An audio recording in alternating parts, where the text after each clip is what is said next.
Welcome to the Living to 100 Club podcast. Here's our host, Dr. Joseph Casciani. Good day to everyone. I'm Joe Casciani, your host for the Living to 100 Club podcast. Our conversations are all about aging well and doing what it takes mentally and physically to live longer and healthier. Our guests share insights and recommendations about successful aging, stories of perseverance, and inspiration about our future. Today's program looks at the benefits of Pilates for the older adult population. Our guest is Leslie Logan, a nationally certified Pilates teacher. We discuss what Pilates is, its history, and the benefits it offers to its students. How does Pilates affect our strength, our flexibility, our posture? Why is Pilates appropriate for the older adult population? We'll explore these questions and others.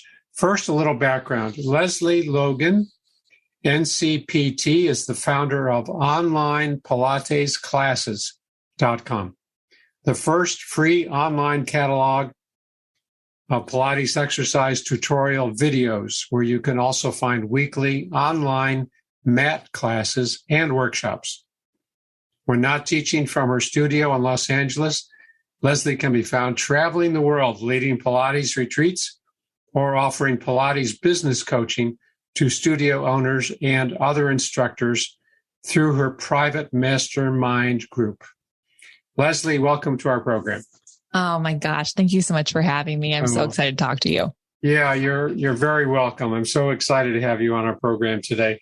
I always like to open by asking our guests to tell us a little bit about the journey that brought you to where you are today. You've been on quite a ride, I know. So share with us a little bit of the highlights of this journey. Yeah, thanks. I will say that it feels like a whirlwind in a good way. Hi, everyone. I'm Leslie Logan. As Joe mentioned, I'm from Northern California and I moved to Orange County, California for college. Not because I wanted to really be there, but I just wanted to get out of town. I lived in a very small town and I just never felt like I belonged. And I had friends. It just didn't feel like it was like my home, right? I think some people can understand. I couldn't articulate it then. And then I went off to college and I was like, this is not my people either. So got a degree, was running a jewelry store. And I was like, I love this. It was so fun selling purses and accessories. Like who wouldn't want to do that job? It's like for the girls out there, it's like a small town girl's dream job. Anyways, but all of my friends from college were moving away. And I was like, okay, so now I'm in this town and I'm like alone again. Like I don't really have anything to bring me here. So a girl I worked with invited me to a Pilates class and I made fun of it. So if you started to be like, I don't really know if I should listen about Pilates, I hope you listen because I really did make fun of Pilates. I thought it was an infomercial workout. I thought it couldn't do what it said it was going to do, but I wanted a friend. So I went to the class and I fell in love with the workout within a few exercises. I mean, like in love, I felt parts of my body I never felt before. As an ex-athlete, I thought that was shocking, right? But I ended up changing my entire work schedule. So I can go to Pilates every single day. And then when I moved to Los Angeles, someone said I should become a Pilates instructor. And I randomly found myself studying with one of Joseph Pilates' clients. Yes. Yeah. So, and that basically took me around the world and to where we are today. Wow. Well, we'll hear much more about your programs and your offerings and your classes. So tell us about the history of Pilates and its founder, Joseph Pilates. You trained under one of his students. So what's the history like about Pilates? So Pilates has got a really unique history. We've got it's great for a movie, to be completely honest, because Joseph Pilates was definitely a prisoner, and they say of war, but I think because he was a stowaway on a boat during World War I. He was like doing a crime and he ended up in prison in the Isle of Man during World War I. He actually was a trained boxer and a circus performer, and he developed his type of working out while he was in prison. So the stories go. Now, there's a lot of stories out there that you'll read that sounds like one of them is that people in his internment camp did his workouts. And so when the Spanish flu came through, no one got sick. That has not been proven, but I do love that story a lot because that's a nice twist. Yeah. Yeah. Well, because if you're moving, your immune system is a lot stronger than if you're sedentary. So anyways, he got out of prison. He ended up moving to the US in New York in the early 20s, and he brought along his method of movement then.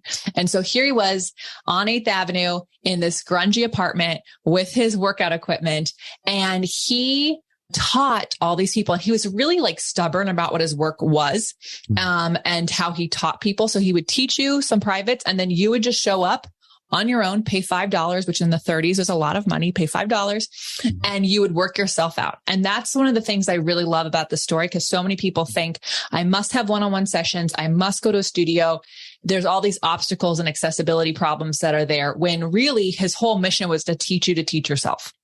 And he actually lived into his 80s, which is really shocking because he was a cigar smoker. He was a big drinker, and he was a very asthmatic kid, and he didn't know it, but he had rickets. And so all of this, and he lived until his 80s, which is kind of impressive for the time that he grew up in. And I want to tell this really cool story because I think you'd nerd out. In Germany, when he was born in 1883, when they build houses for the rich people, they would air the houses out by letting the poor people live in them. So you would live in this house with all the chemicals coming out of the walls, and then they would move you out, and then the people could move in once it was safe for them to live in there. So isn't that crazy? So here he was able to just like really strengthen his body, and he really wanted everybody in the world to do his thing. So that's who Joseph Pilates was. It's kind of the history of it. And then after he died, the people who were his clients were the reason why it continued. They bought their own studio, and they just kept working out. And then dancers became teachers, and they took it around the world. Wow.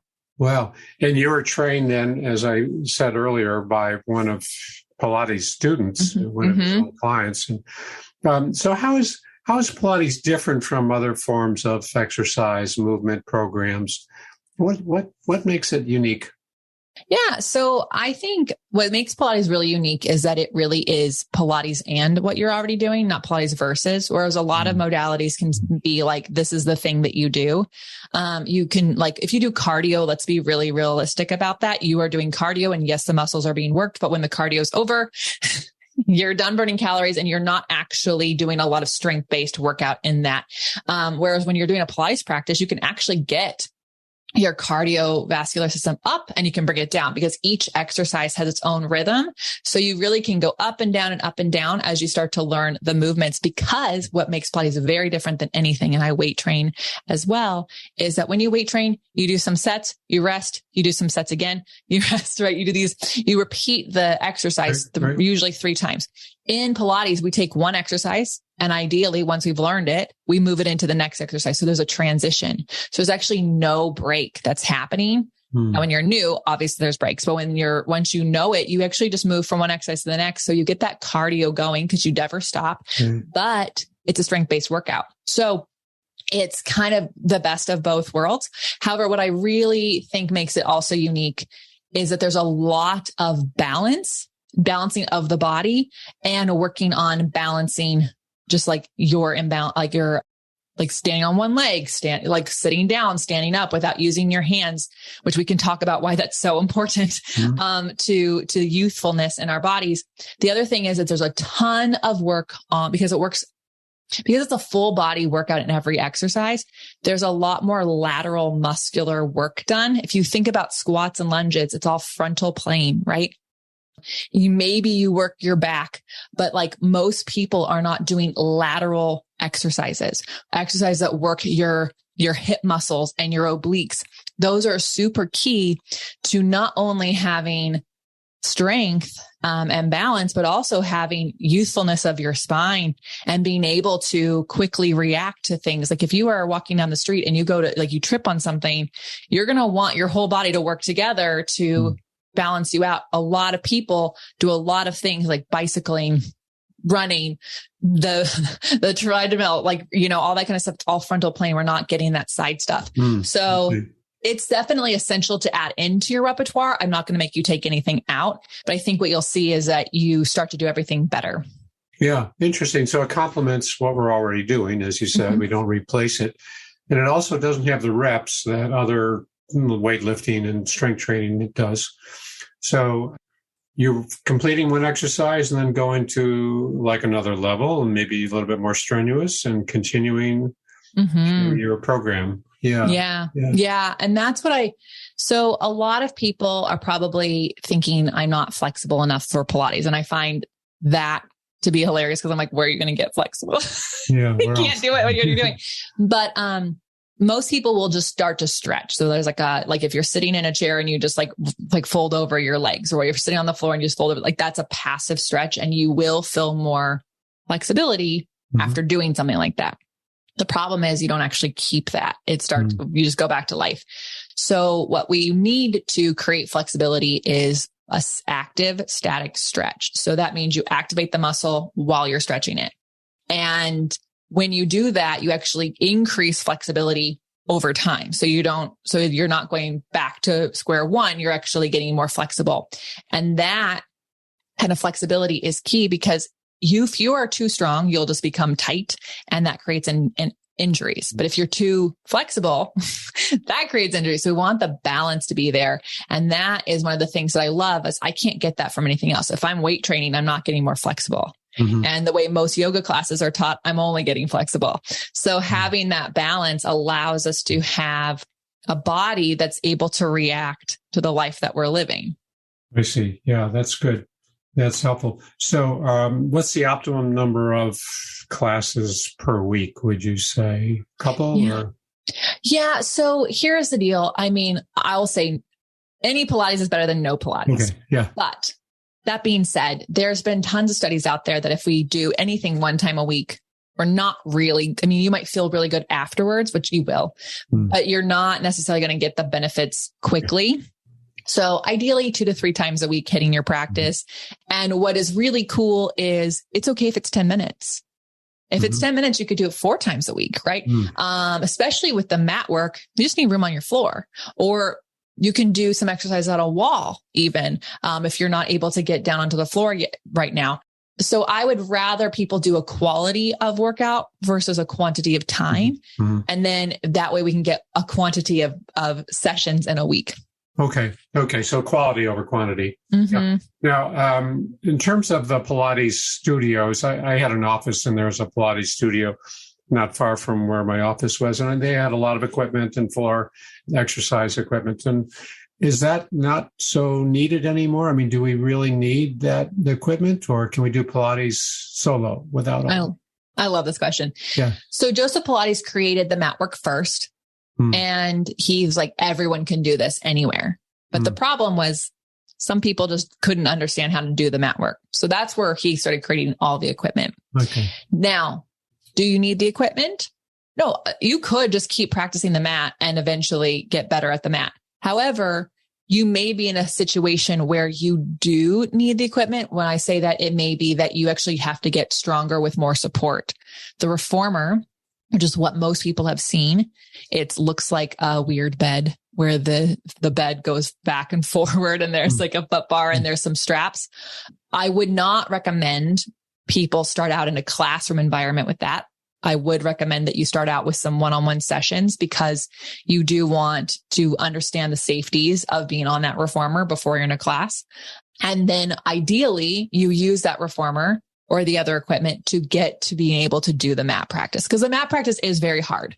If it feels easy, there's some connections that we haven't made yet, and that's okay. We'll get there, but it is really hard because you don't have anything holding your legs up but you. You don't have anything holding your head and chest up but you. So if you are relatively healthy and you can get down on the floor on your own and get back up, the mat's going to be great. But if you do have some imbalances and make some pains, if getting onto the floor is hard for you right now, I would recommend finding a teacher or a studio that specializes in your situation, getting some one-on-one sessions, and making sure they are assisting you to getting to do the mat work so that you can have more accessibility to your practice.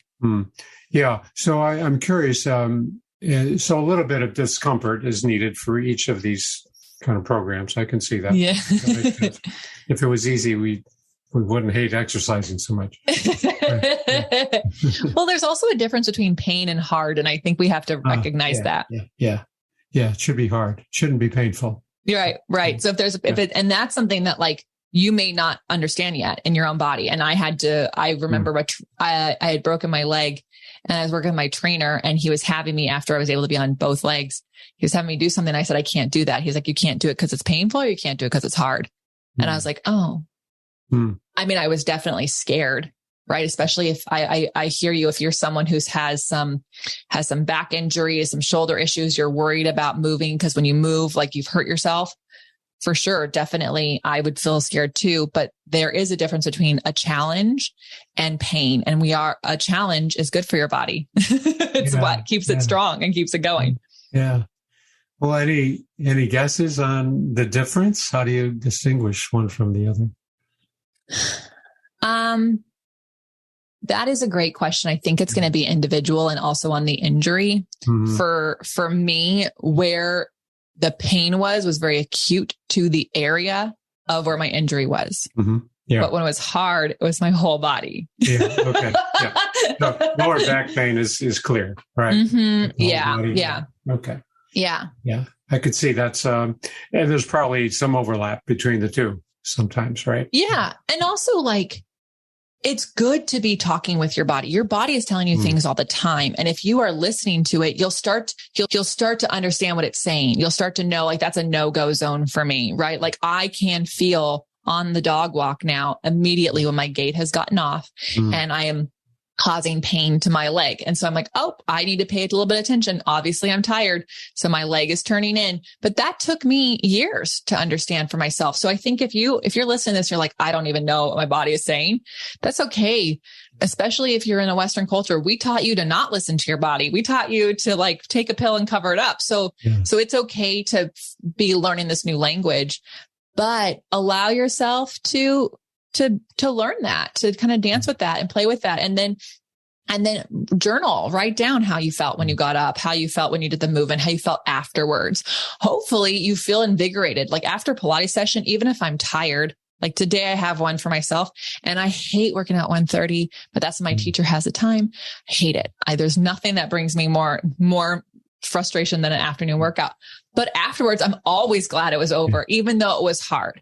So if after your workout, you are exhausted and like barely able to walk out the room, that particular teacher or session is not the right thing you need right now. And so it's about investigating and finding one that works for you. Yeah. So there's a fine line. Yeah. Mm-hmm. I like what you're saying about listening to our body and the voices. And there's probably some voices that we've never heard from before. We don't recognize what's that voice in the distance. I don't remember hearing from you before. So that's what we want to pay. We turn up the volume and try to listen to more of that language coming at us. Yeah. Well, and what's so cool about Pilates versus other modalities, like when I was at the gym last night doing my weight training, the trainer was like, okay, every minute on the minute, you're doing this thing. And so I could do the thing and think about how much work I had to do. I didn't have to listen to my body because I was like just doing these amount of repetitions over time. And I could list like, pretty safely, I could think about other things. But to do Pilates correctly, you actually have to think about what's happening, what's moving where, because it's not just stepping forward and stepping back like a lunge. You've got to reach your legs out and squeeze them together. You've got to squeeze them, not just from your inner thighs, but from your glute muscles too.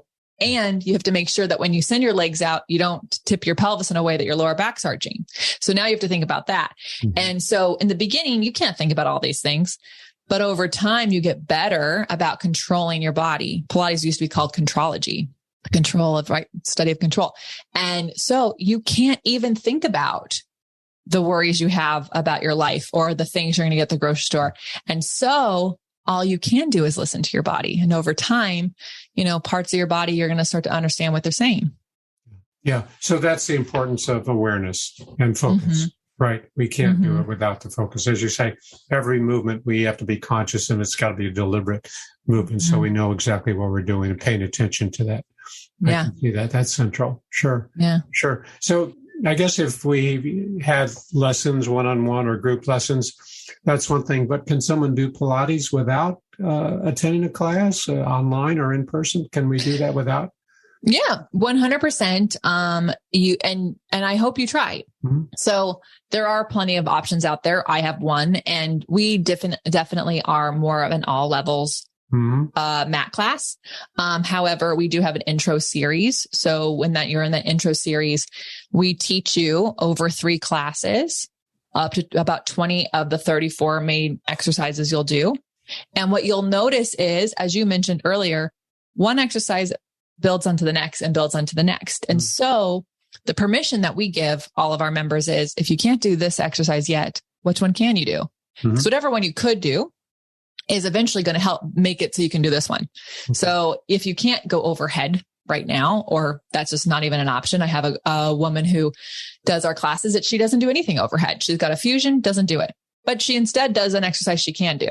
And so what's really cool about this, when you practice your Pilates, you are not just practicing Pilates. You are practicing how you do things in life. Anything we do one way, we do everything that way, right?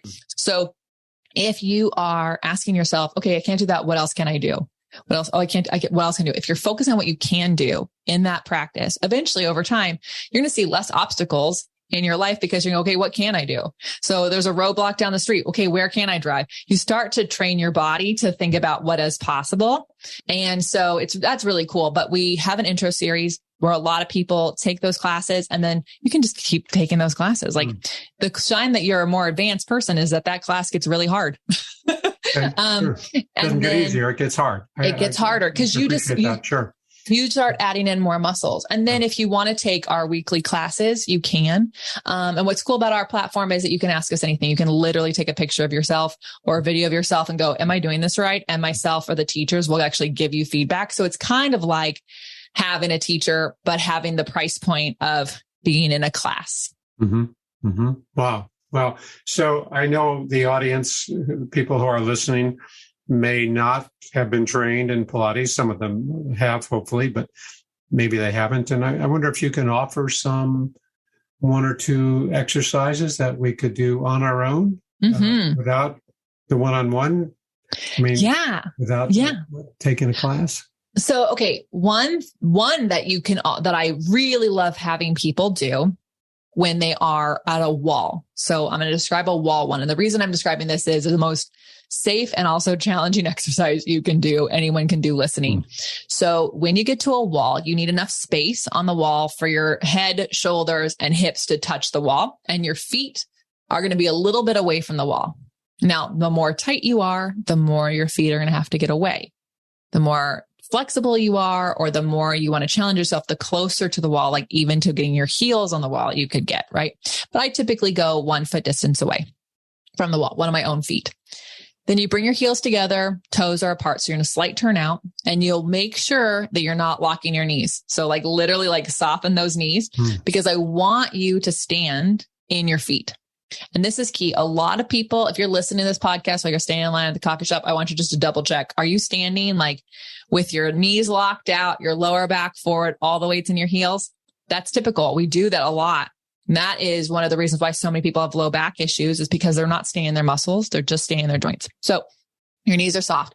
Going up the chain, your hips, so your butt, your lower back, your low ribs, the space between your shoulder blades, all that is trying to come into the wall. Now, how does that work? It's not going to be gravity. You're going to have to use all of your muscles. So you're literally pulling your stomach muscles in.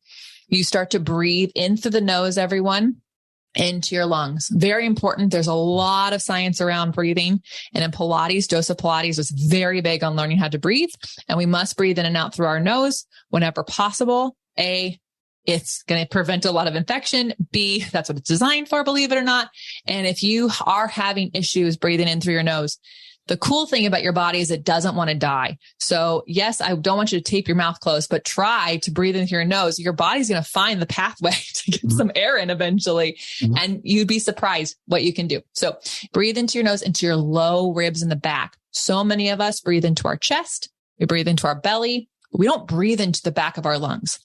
And what you'll learn when you do Pilates is, in life you do, it's called abdominal thoracic breathing, meaning you inhale, your lungs get wider, your chest lifts, and your belly fills. Exhale, everything comes in. But when you do Pilates, you actually can't breathe into your belly because we need those muscles to stay on. We need them to stay contracted.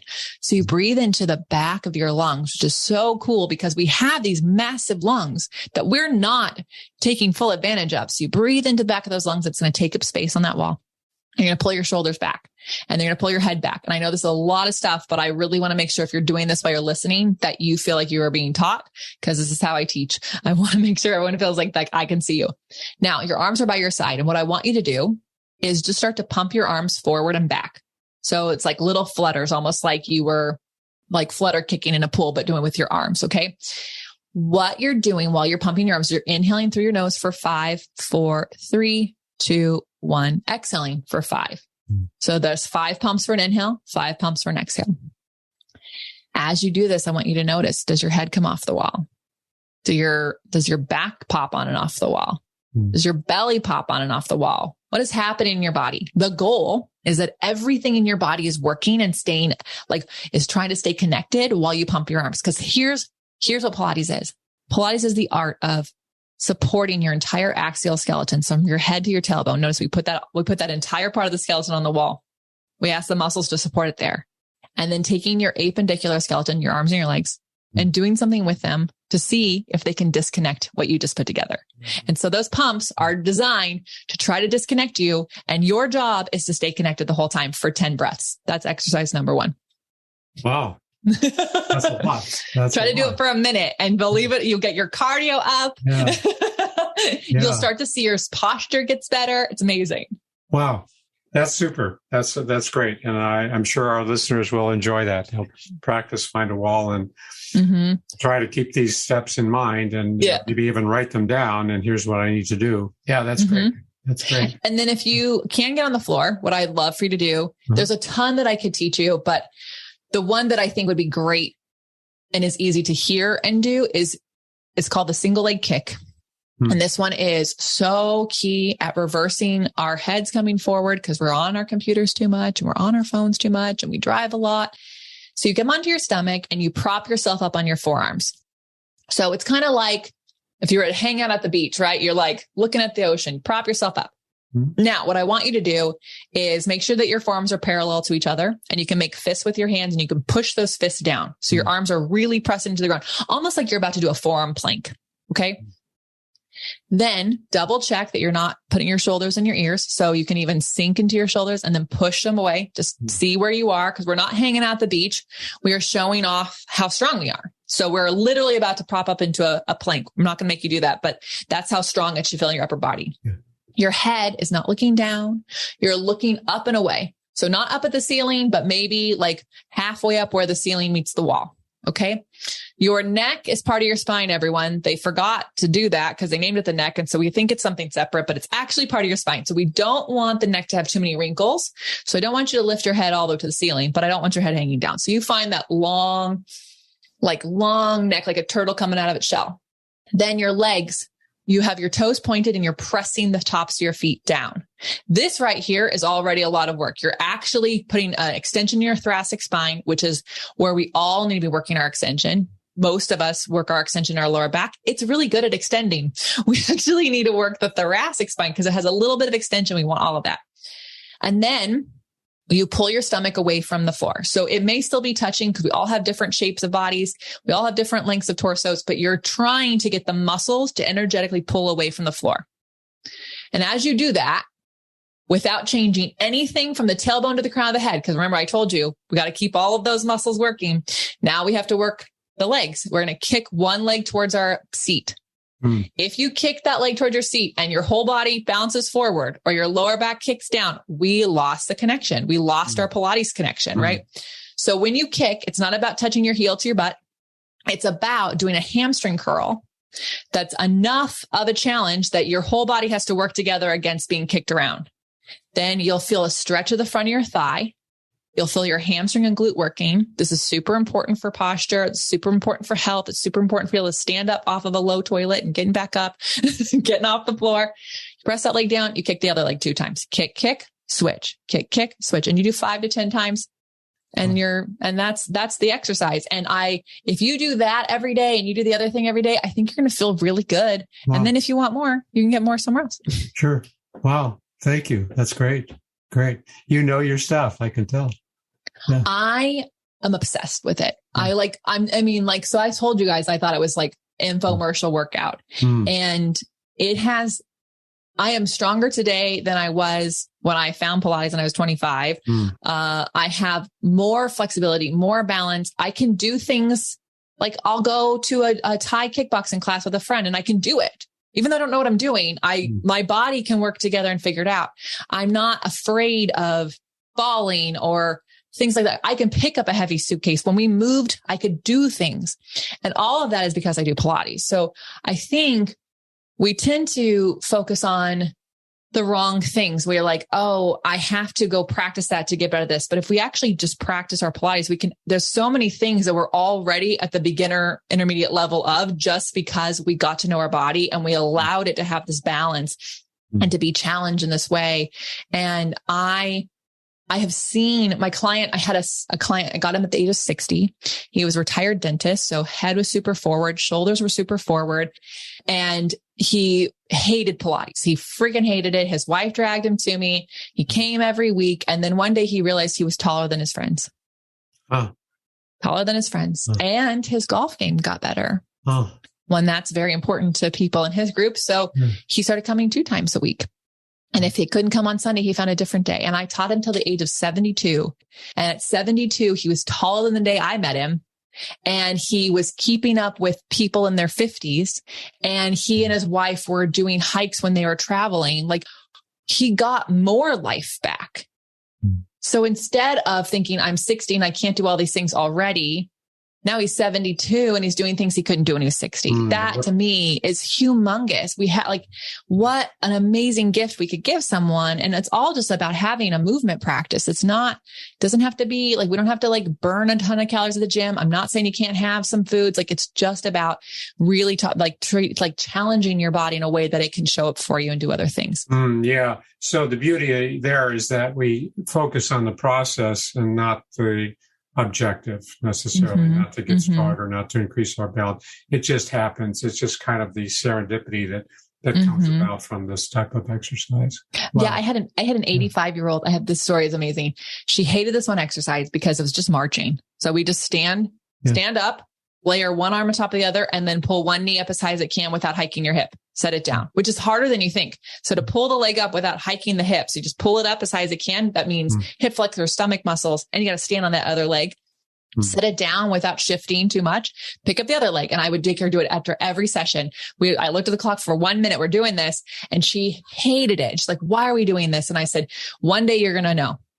And guess what? A week later, after she complained, she came up to me. She said, I was walking down these steps. So if you all know Rodeo Drive, there's these steps that are very they're in a lot of movies. Yeah. They're steep. They're not very wide. She's walking down the steps. She had a bag in one hand and a phone in the other. She tripped on a step. She's 80 something years old. That is not a good fall to have. Her legs went pop, pop, pop, pop, pop. And she caught herself down the steps and she made it all the way down to the sidewalk. And she walked a couple steps and she realized her body just did the marching in the air and got her up and she didn't have to think about it.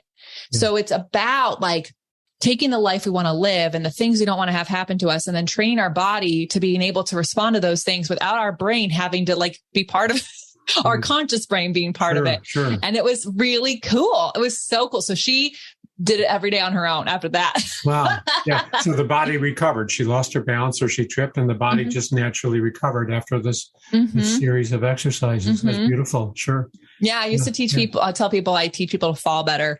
Yeah. I was walking my dogs and I was definitely not paying attention. I was looking at something on my phone and I didn't even miss a step. I just either the sidewalk got a little higher, but I definitely just my foot slid and I started to fly through the air. And Joe, the worst thing you can do is put a hand out because people, we want to, but if you put a hand out, you end up breaking an elbow or a wrist or doing your shoulder. Yeah. Well, I flew through the air and landed on my stomach and it definitely knocked the wind out of me. I was wearing shorts. I had no cuts on my legs. I had no cuts on my hands. I got up, definitely felt like the wind got knocked out of me, but it's because of years of practicing this one exercise called Swan, where you lift your arms and legs up without and having the longest spine possible. And I just flew through the air. Yeah. I don't recommend falling, but we're going to fall. Like that's kind of life. And so how do we train our body to react for us? I like the sound of this. It all sounds, very uplifting, and not just this strengthening our bodies and increasing the balance, but that connectedness that we have to all of our limbs and all of that, and that kind of freedom that we get when we're so connected. I can see that. Yeah. Mm-hmm. Yeah. So tell us about your programs online. I know you have a beautiful website and a number of offerings. Tell us about what you offer to members. Yeah. So, onlinepilatesclasses.com, which we call OPC for short, it applies to you can take with you wherever you're going. And we have options for you based on the equipment you have access to. So most people listening will have access to a mat, which is just space on the floor between a hotel bed and a wall, between like where you work out already. Maybe you even have a gym membership. You can literally just take us with you, log in, press play, take the workout. And we do a 30-minute mat class that releases every Tuesday. And the reason we release a new one every Tuesday is because you take the one from the last week away. And why do we do this? Because I'm an accountability queen. And I know people, their higher self signs up for something and then their life gets in the way and they don't do it. And I don't want that for people. So instead, we give you access to that class for a week. And here's why. You take the class as many times as possible. Remember, I told you about my intro series. You take that series as many times as you want, and you can compare yourself to yourself. And this is very important because oftentimes we compare ourselves to other people we're working out with, and you can't do that. You don't know how long they've been doing it. You don't know if they were a gymnast before they found this, right? So then you start to see where you're making improvements. Each class has a different theme, focuses on something in like a move you need to be able to achieve, or a muscle connection we want you to have that you can take with you into the next class, right? And then every month, we actually release a 50-minute class. So if you have the MAT membership, at any given time, you have 2 classes to choose from, a short one and a long one. Now, we believe finishing is optional, so do the best you can with the time you have. But we give that for those people who are like, I want an hour workout. That's fine. You can have that 50-minute one, and you can do that one as many times in the month as you want. And so then we have a group. And it's in Facebook. And if you hate Facebook, I get it. But we do have that group, and you can actually ask us anything. You can celebrate your wins. You can ask questions about your exercises. And once a month, we actually film the 50-minute class for the upcoming month live. So you join me. You are not being filmed, but you're on the Zoom call and you're doing class with me. And at the end, we do a little hangout, whether it's a happy hour or a coffee chat. And we talk about life, or we talk about exercises that challenge us. Myself or the other teachers can look at your form, provide feedback. You get to be in that community, which is really key. And then if you have access to other equipment like reformers or Cadillacs, window chairs, we have different memberships for those people, but every membership includes the mat. And that's because that's the one that's it's the hardest, but it's the most accessible to all of us. We don't need to have anything fancy. We just need everyone on the floor. Yeah. That's kind of the foundation for the program. Sure.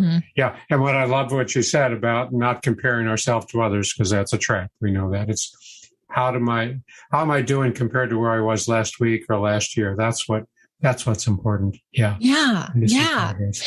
Isn't that like way more freeing too?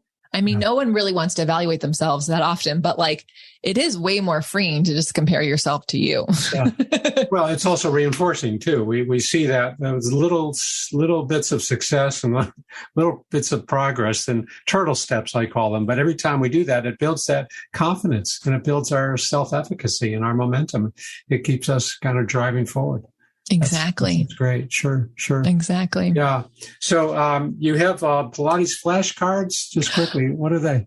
I do. Okay. So this is for you, whether or not, like maybe you heard my membership and you're like, yeah, Les, that's fine. But I'm not really good at that. That's fine.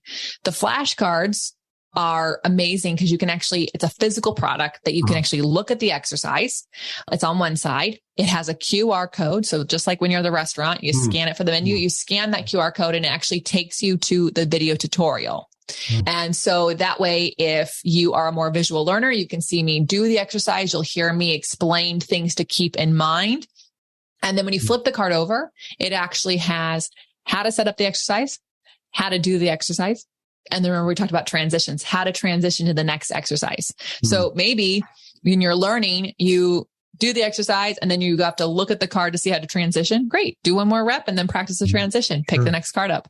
And I'm really proud about those. The mat deck is $49.99. You can get it on Amazon. You can get it on onlinepilatesclasses.com, but it is 40 cards. There is some pre-Pilates exercises in there. And you can do them in addition to having the classes, or you can just take that deck of cards with you to your gym, take them on when you travel. It's like the size of a DVD. Yeah, I love that. So these are the 21st century types of flashcards with QR code. I mean, that's great. You're not just reading, you're actually accessing a live video. I know. My husband put the QR code on, and I was like, this is in February of 2020. I'm like, no one knows what a QR code is, Brad. And he goes, well, we'll teach them. And I was like, no one knows. And then, not that I'm grateful that the pandemic giving us a QR code, but when I saw my 70-year-old father like go to a QR code and just scan it, I was like, we're in. Right. No more People menus. know. Right. Yeah. Oh, that's great. That's great. So we're just about out of time. Leslie, what's one thing you'd like our listeners to take away from this conversation?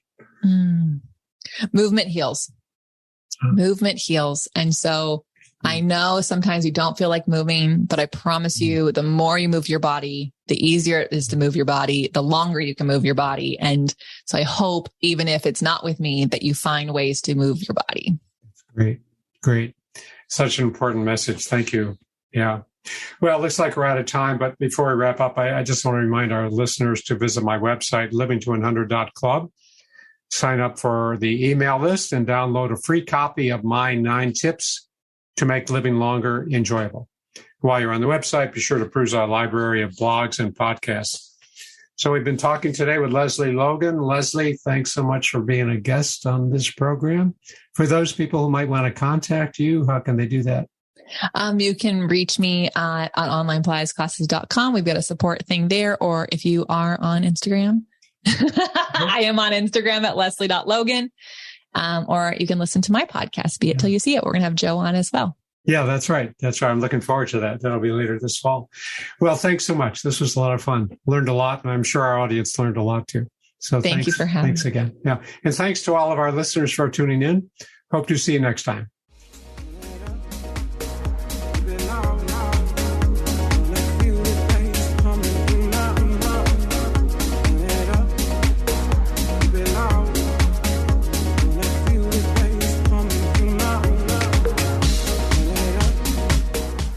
Hey everybody, Jared Sebesti here, host of Retire Repurposed. This podcast is dedicated to help people transition into fulfilling and purposeful retirements.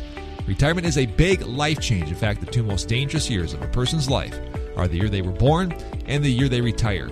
Few people can just flip the switch from working a career 30 or 40 plus years, retiring on Friday without methodical steps to living what we call a repurposed retirement. To listen now, search Retire Repurposed on your favorite podcast platform, Senior Resource, or Life Audio.